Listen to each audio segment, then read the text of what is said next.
Today, we'll be introducing the last two members of our four-person group, Blake Sollomon and Elena Valentina. And if you thought that Dahlia had a messed up backstory, well, you'll learn quickly that ignorance is bliss. Aha! I'm actually going in chronological order in this one, at least in terms of release order. We got Minisode 1, Blake Sollomon, London, Synchro Dimension. There's only like 15 episodes of Era at most, so I got no excuse to not go in chronological order at this point. Come on, we're gonna miss the duel. Hurry!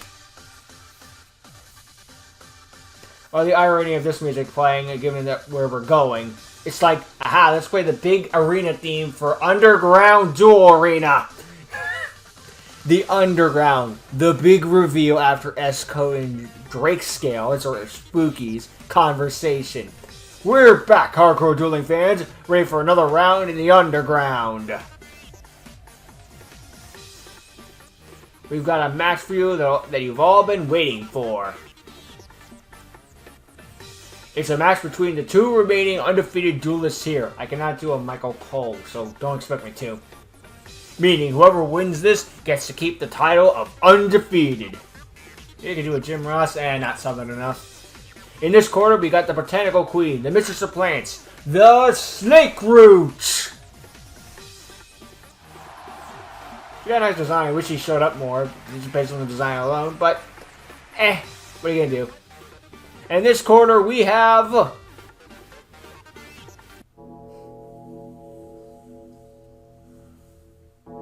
I love The Undertaker, favorite wrestler.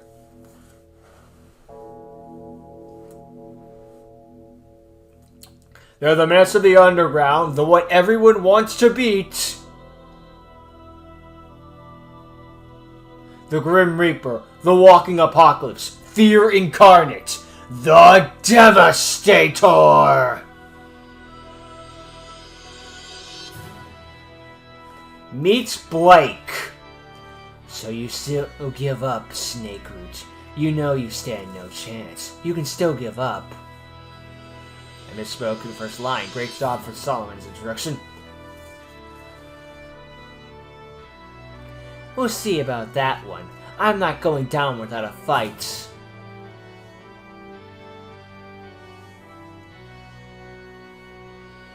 Then it's your funeral. Get your game on. That's like the last thing I expect Blake to say. Let's duel. Welcome to Blake Sollomon, aka probably the best character of Era. Or at least in terms of writing-wise and all that stuff. Of course, favorite character for me is still Quinn, but we could talk writing-wise, Blake's probably the MVP. Well, there's also another character that shows up later, but we're talking purely Era characters here. Anyway, now for the first Minisode, focused on our main character herself, itself. Whatever! Turn start, activate the field spell, Stealth Temple. When this card is activated, I can add a stealth monster and a spell or trap from my deck to my hand. Did you think that was broken? Welcome to the deck. Welcome to my entire deck. Next I'll summon Stealth Rogue Tempest Dancer. When this monster is summoned, I can add a stealth monster, spell, or trap from my deck to my hand. Activate Stealth Art of Summoning. When this card is activated, I can add a stealth monster from my deck to my hand. Now I'll activate this, Stealth Art of Smoke Vanishing. Now using Tempest Dancer as a sacrifice, I'll Ritual Summon. Ritual Summon, Stealth Shogun, Dark Tornado. Tempest Dancer's effect. Since he was used as a ritual material, you discard a random card. Next, Dark Tornado's effect. By returning him to my hand, you mill 5 cards. Smoke Vanishing effect activates. A card in your hand is banished until your next standby phase.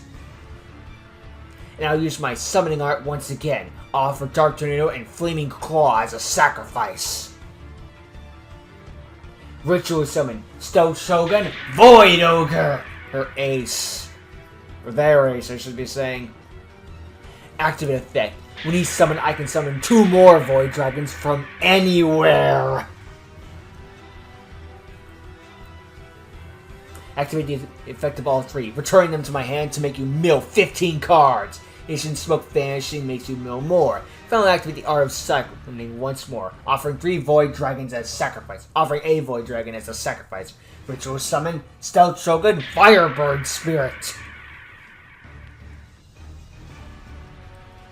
Activate effect. By returning her to my hand, you mill cards equal to half the number of cards.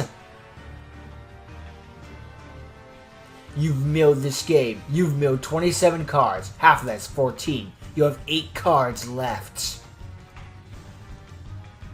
You lose the duel. Technically, if you can't mill any first, she's supposed to frickin' like, just nothing happens and she just, it only matters if you can't draw, but all Blake has to do is end her turn, so yeah. And there you have it, folks. The winner, the impressive SDK, with an impressive FDK, the Devastator. I didn't even get to play. Welcome to Modern Yu-Gi-Oh! This is why you're garbage, and you shouldn't fight battles you don't belong in.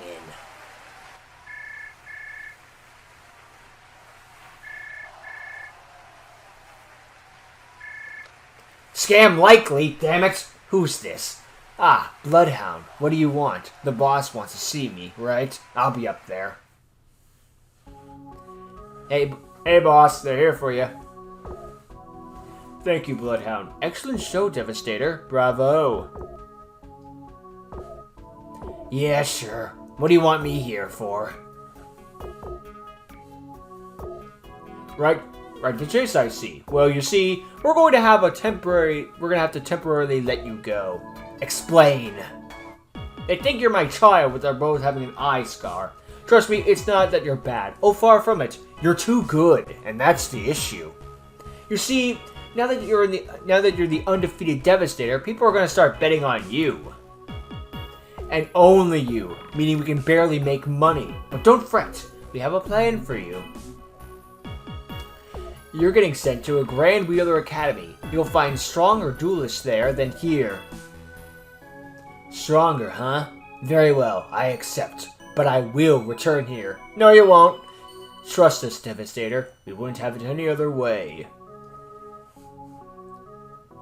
Now I have business to attend to, so ciao.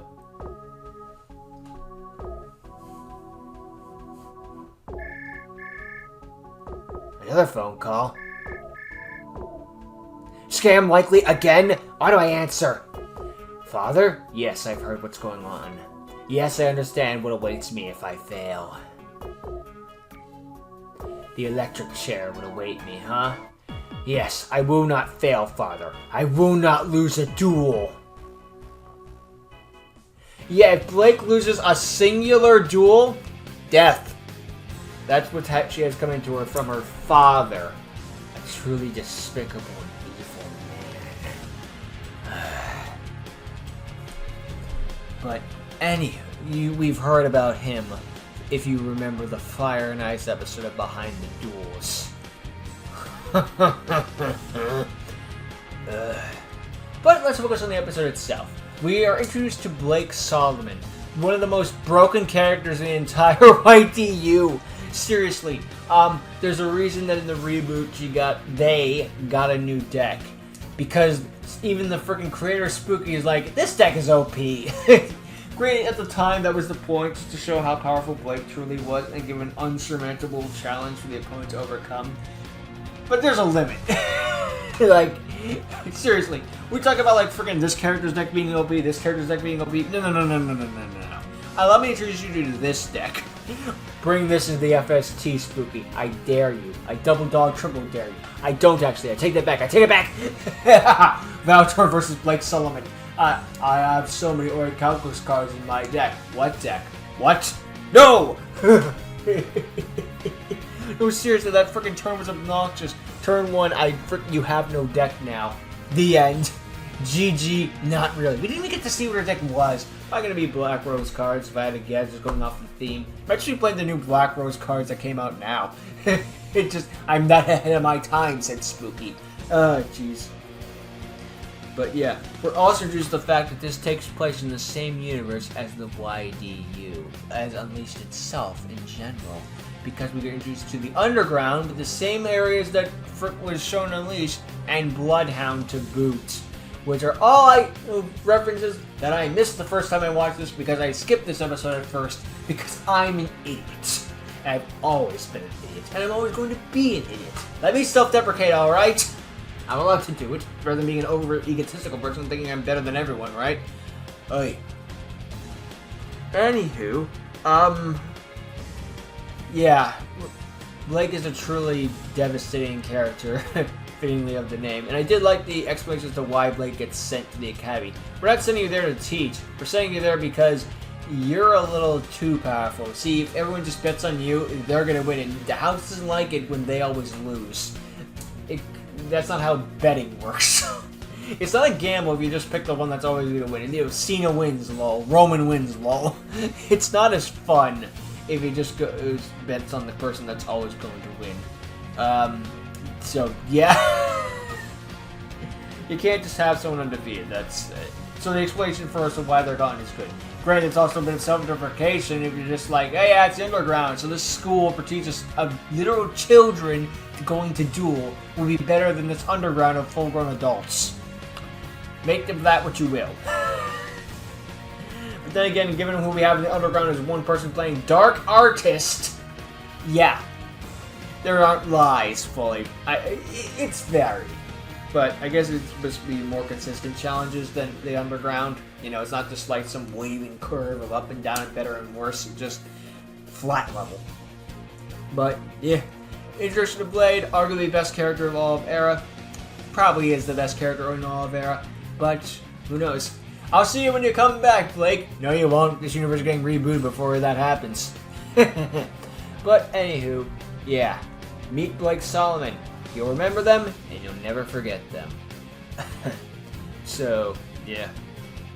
I don't know if I should say much more than that. I mean, I could bring up more, but I don't think it's necessary to do that. So, I'm just going to end the episode here at 12 minutes. So, after that, I guess I'll just thank you for watching. I hope you enjoyed, and I'll see all of you next time. Later.